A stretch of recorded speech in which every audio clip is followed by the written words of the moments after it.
يشهد تتويج الوظيفة الثانية لمهرجان حب الملوك بطرف السيد المدير الجهوي للثقافة بجهة ناس بالناس السيد فؤاد البدوي. خليك معنا. ثم سوف نمر إلى تتويج الوظيفة الأولى هاجر تلوز ابنة مدينة صفر. لذلك سوف أنادي على سيد رئيس مجلس جماعة صفر.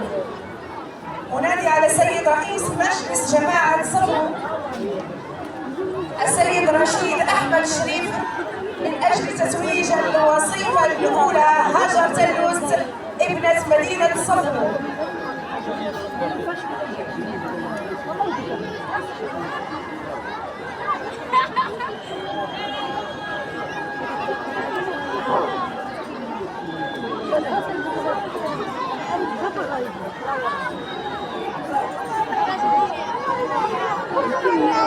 خليك معنا. إذا اللحظة شهدنا تتويج الوظيفة الثانية والوظيفة الأولى